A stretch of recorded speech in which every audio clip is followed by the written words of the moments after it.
আজকে আমাদের আলোচ্য বিষয় হলো অ্যাডার। এটা আইসিটির তৃতীয় অধ্যায় ডিজিটাল ডিভাইসের একটা গুরুত্বপূর্ণ টপিক।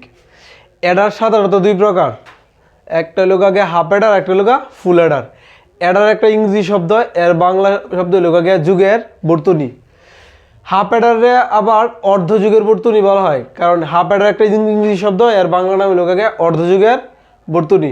আর ফুল অ্যাডারের বাংলা নাম হলো পূর্ণযুগের বর্তনী। তার মানে এই কথাতে বোঝা যাচ্ছে যে ফুল অ্যাডারদের যুগের কাজ বেশি করা যাবে এবং হাফ অ্যাডারদের যুগের কাজ একটু তুলনামূলক কম করা যাবে। আর প্রত্যেকটি ডিজিটাল ডিভাইসের এই চারটা আইটেম আমরা পাইম, বা চারটা আইটেমের সাথে আমরা পরিচিত হওয়া দরকার। যেমন প্রত্যেকটা ডিজিটাল ডিভাইসের সার্কিট থাকে এবং এই সার্কিট থেকে আমরা সমীকরণ অঙ্কন করতে পারি, সমীকরণের পরে গেট অঙ্কন করতে পারি এবং গেট থেকে আমরা শর্ত সারণী বা সমীকরণ থেকে শর্ত সারণী তৈরি করতে পারি। এই চারটা থেকে একটা থেকে আমরা এই আরেকটার মধ্যে রাউন্ড করতে পারি। মানে সমীকরণ থাকলে সরাসরি আমরা শর্ত সারণী আঁকতে পারলাম, অথবা গেট দেওয়া থাকলে আমরা সমীকরণ আঁকতে পারলাম, সমীকরণ থেকে গেট স্ক্রলিং করতে পারবো আমরা মন মতো করে আর কি। এখন আমরা ভালো করে বুঝলাম যে হাফ অ্যাডার জিনিসটা কি এবং হাফ অ্যাডারের কাজ কি এবং হাফ অ্যাডার কী কী নিয়ে গঠিত।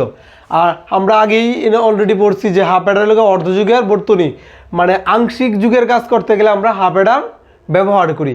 এই যে সার্কিটটা, যে এদিক দিয়ে ইনপুট আছে দুইটা এবং আউটপুট আছে দুইটা, যদি কোনো সার্কিটের ইনপুট দুইটা এবং আউটপুট দুইটা দেয় তাহলে আমরা ভাববেন আমরা হাফ অ্যাডার।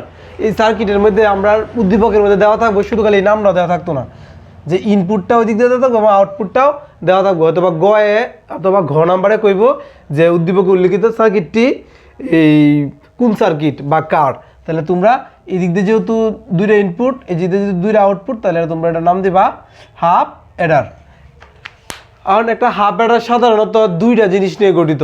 একটা হাফ অ্যাডার একটি এক্সোর গেট এবং একটি অ্যান্ড গেট নিয়ে গঠিত, যেটা আমরা সমীকরণে গেলে একদম পুরোপুরি এটার ব্যাখ্যা পাই। তাহলে প্রথম অবস্থায় এমসিকিউ লেগে আমরা জানিয়ে নিলাম যে হাফ অ্যাডার দুইটি গেট নিয়ে গঠিত বা দুইজনের সহযোগিতায় গঠিত, একটা হলো এক্সোর একটা অ্যান্ড। আচ্ছা, দ্বিতীয় ধাপে আমরা হাফ অ্যাডারের সমীকরণ জানলাম। সমীকরণ হাফ অ্যাডারের দুইটা, একটার আমরা এস দ্বারা প্রকাশ করছি আর একটার আমরা সি0 দ্বারা প্রকাশ করছি। প্রথম সমীকরণটা হলো এ এক্সোর বি এবং এই এ এক্সোর বি এর ভাঙারূপটাই এরকম এ বার বি প্লাস এ বি বার, এগুলো প্রথম সমীকরণ। এবং দ্বিতীয় সমীকরণটা হলো শুধু এ বি, এরা আছে গুণাকারে। এই সমীকরণের সহযোগিতায় আমরা খুব সহজেই হাফ অ্যাডারের লজিক গেটটা অঙ্কন করতে পারলাম। এগুলো যেহেতু বর্ণ দুইটা, মানে আমরা ইনপুট দুইটা ধরে নেব, একটা এ একটা বি। প্রথম যে এর যে সমীকরণটা আছে, এটা ইনপুটের ক্ষেত্রে প্রথমে গেছে এ এবং এরপরে গেছে কি বি, যার কারণে আমরা এর থেকে এ নিছি বি নিছি এবং এদের সম্পর্কটা হলো গিয়ে এক্সোর গেটের, আমরা একটা এক্সোর গেট অঙ্কন করে দিছি। অলরেডি আমরা প্রথম সমীকরণ শেষ করলাম। এবং দ্বিতীয়টা সি0 ইকুয়াল হলো এ বি, প্রথম ইনপুট দিচ্ছি এর থেকে এবং পরে ইনপুট নিচ্ছি বি এর থেকে এবং এদের সম্পর্ক আসছে এন গেটের, আমরা একটা এন গেট অঙ্কন করে দিছি। তাহলে আমরা সি0টা পেয়ে গেলাম। এটা হলো সাধারণত লজিক গেট হাফ অ্যাডারের। আর আমরা চতুর্থ ধাপে গিয়ে হাফ অ্যাডারের শর্তক সারণী শিখবাম।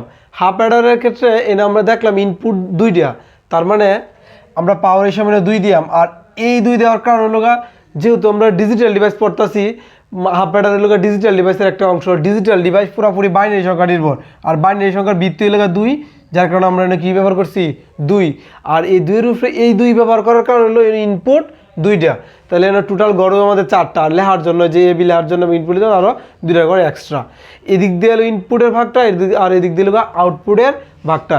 ইনপুট দুইটা, একটা এ একটা বি এবং আউটপুট হলো একটা এস একটা সি0। আর চারটা করে আমরা এভাবে সাজাই লিখছি।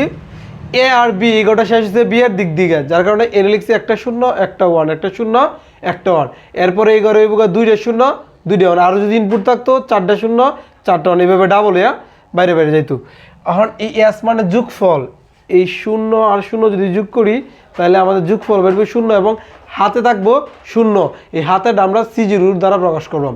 আবার যদি আমরা যোগ করি এই শূন্যর সাথে যদি এক যোগ করি তাহলে যোগফল হবো এক এবং হাতে থাকবো শূন্য, কারণ আমরা জানি যে যুগের ক্ষেত্রে মানে অরের নিয়মে যদি একটি ইনপুট যদি ওয়ান হয়ে যায় তাহলে আউটপুট ওয়ান, যার কারণে আমরা এনে একটি ইনপুট ওয়ান পাইছি, আউটপুট ওয়ান দিছি এবং হাতে রয়েছে 0। সেমভাবে এনে এই প্রথম ইনপুটটা ওয়ান এবং দ্বিতীয় ইনপুটটা 0, যার কারণে আমরা এস এর মান 1 লিখতে পারি এবং হাতে কোনো কিছু নাই বিধায় 0 লিখতে পারি। আবার এনে প্রথম ইনপুটটা 1, দ্বিতীয় ইনপুটটা 1, মানে 1 দুইটা। তাইলে বাইনারি যুগের ক্ষেত্রে বোঝা যাইব যে দুইটা 1 আমরা অলরেডি জানি যে দুইটা 1-এর এই বাইনারিতে যদি আমরা প্রকাশ করি এনে বাড়িব 0 এবং হাতে থাকবো 1, এটারে কয় এস, এটারে কয় C0। এই জন্যই আমরা এই 0 লিখছি এস এর মান এবং হাতে রয়েছে 1, এই হাতেটা আমরা এই 1 দিছি, C0 মান প্রকাশ করছি। এগুলো শর্তক সারণী হাফ অ্যাডারের।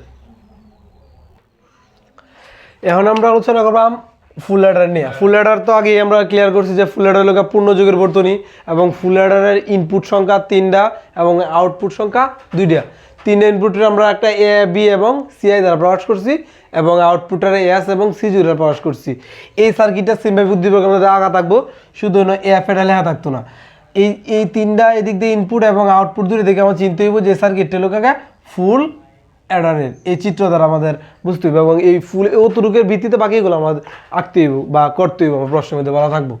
এবং প্রথম ধাপে আমরা সার্কিটটা ধরে নিলাম এবং দ্বিতীয় ধাপে এই ফুল অ্যাডারের সমীকরণ শিখলাম। ফুল অ্যাডারের সমীকরণ দুইটাই।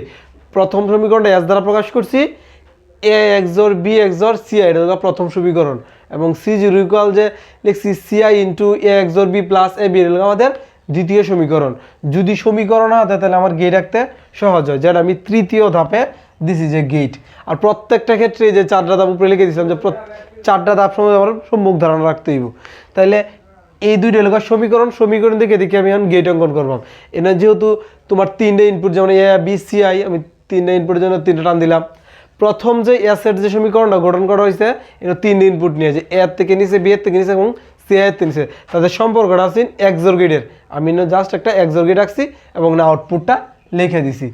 এরপরে যে C0 মানটা সিআই আছে এ এক্সর বি এর সাথে গুণাকারে, কিন্তু এ এক্সর বিটা আমার আগে আঁকতে হইব। আমি এ নিয়েছি, পরে বি নিছি এবং যেহেতু সম্পর্কটা এক্সর গেটের, একটা এক্সর গেট রাখছি এবং লিখে দিছি যে এক্সর বি। এর সাথে গুণাকার আছে সিআই, যার কারণে আমি আরও একটা ইনপুট নিছি সিআই এবং এই ইনপুটটা নিয়ে যেহেতু গুণাকার এনে আমি একটা এন গেট অঙ্কন করছি, সিআই ইন্টু এ এক্সর বি হয়ে গেল। বাকি রইল শুধু এ বির কাজটা। তাহলে এক্সট্রা আকারে এ নিলাম এবং বি নিলাম, যেহেতু আর গুণাকারে আমি একটা এন গেট অঙ্কন করছি এবং এই এ বিটা এই পুরাটাকে সাথে যোগাকারে আছে। তাহলে জাস্ট খালি এই ইনপুট এবং এই ইনপুটটারে অ্যাটাচ করে দিলাম আমি একটা যুগের গেটের মাধ্যমে, মানে অর গেটের মাধ্যমে। তাহলে আমি C0 পাইছি। এটাই লোকে পুরোপুরি লজিক গেট হাফ অ্যাডারের। এরপর পরবর্তীতে আমরা 4 নাম্বার ধাপটা নিয়ে আলোচনা করবো, মানে শর্তক সারণী। এটা লোককে ফুল অ্যাডারের শর্তক সারণী, বেশ একটা ইম্পর্টেন্ট টপিক। আর এই শর্তক সারণীর ক্ষেত্রে এতগুলা গৌরের কারণে লোককে যেহেতু ইনপুট 3টা, আমি আগে কইছি যে ডিজিটালি বাইস পুরোপুরি বাইনারি সংখ্যা নির্ভর করে, আর বাইনারি সংখ্যার এই ভিত্তি হলো 2, 2 লিখতে হবে এবং ইনপুট যেহেতু 3টা, উপরে লিখবাম 3 এবং এটা পাওয়ার করলে মান বেরোবো 8, আমার গড়িব 8টা এবং ইনপুট এবং এই এবিসির জন্য আরও এক্সট্রা ঘর 2টা দিলাম। তাহলে ইনপুটের 5টা এদিক দিয়ে লিখছি এবং আউটপুটের 5টা এদিক দিয়ে লিখছি। ইনপুট 3জন বিদায় আমি 3 জনের নাম উল্লেখ করলাম এবং আউটপুট 2জন বিদায় 2জনের নাম নিয়ে লিখলাম।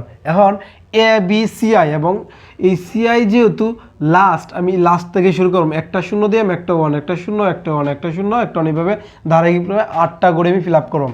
এরপরে লিখলাম 2টা 0, 2টা 1, 2টা 0, 2টা 1। এরপরে এটা লিখবো 4টা 0, 4টা 1। যদি আরও থাকতো তাহলে 8টা 0, 8টা 1 এরকম হইতো, ডাবল হয়ে যেত। আচ্ছা, এসের মানটারে আমরা যোগফল বলি।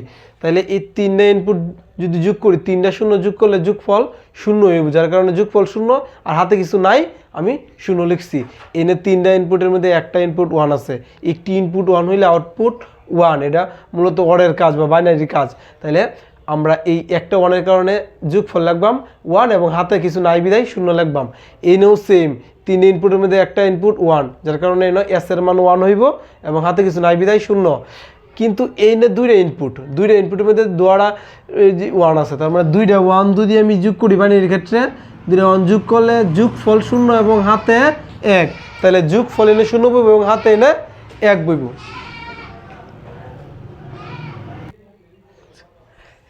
এই নিয়ে আবার ইনপুট আছে 3টা, 3 ইনপুটের মধ্যে একটা শুধু 1, যার কারণে আমি যোগফল লিখবাম 1 এবং হাতেরটা যদি কিছু নাই 0 লিখবাম।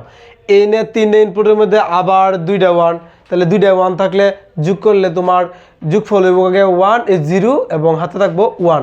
তাহলে আমরা যোগফল লিখলাম 0 এবং হাতে লিখলাম 1।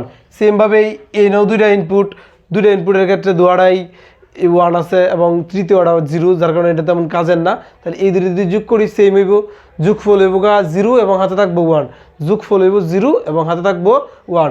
কিন্তু লাস্টের ক্ষেত্রে 3টা ইনপুটই 1, 3টা ইনপুট যদি 1 হয় তাইলে এটা বাইনারি যুগের ক্ষেত্রে এনে বইব 1 এবং হাতেও থাকবো 1, যার কারণে আমি যোগফল লিখবাম 1 এবং ক্যারির ক্ষেত্রে লিখবাম 1। এই হলো শর্তক সারণী ফুল অ্যাডারের।